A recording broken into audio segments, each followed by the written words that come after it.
Hi everyone, Agustin here and welcome to Wix Philippines, the original.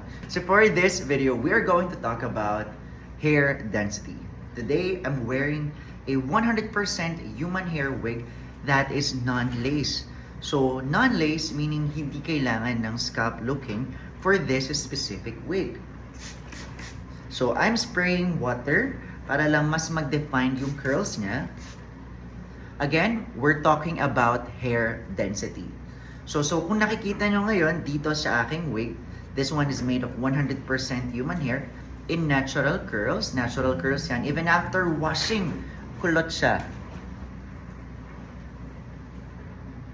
So alam niyo naman when it comes to curls, talagang big yung nabibigay sa atin. So for this one, a very minimal hair lang yung nilagay ko. Or this is what I consider natural curls or natural density. This one is specific is 130% density. And this is actually good for everyday use.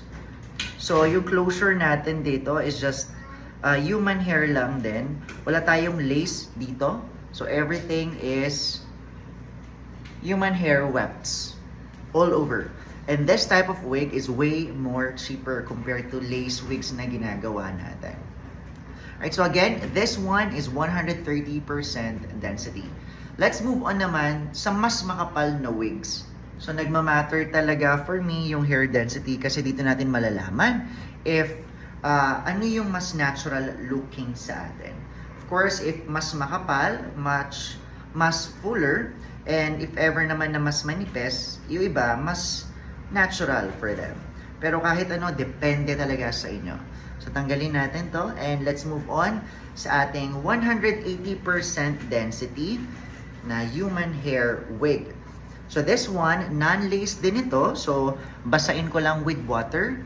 This one is 100% human hair din. So pwede nyo itong maset ng using mousse. Pero ako kasi I just like water para free-flowing pa din siya. So binabasa ko lang siya ng water. So for this one, this is 180% density. So naiiba niya pa rin talaga yung look natin. So as you could see, di ba? Much volume talaga siya and talaga magbibigay sa'yo ng wow factor.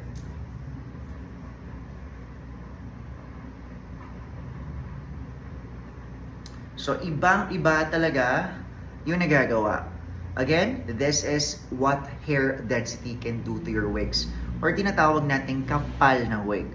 So it's either you're on team manipis or team makapal. Whatever that is, come visit here dito sa ating studio and let's figure out ano yung pinaka-best na babagay na hair density sa inyo. Alright, again, my name is Agustin. Thank you so much for watching and please don't forget to follow us here. Alright, have a wonderful day guys. Bye!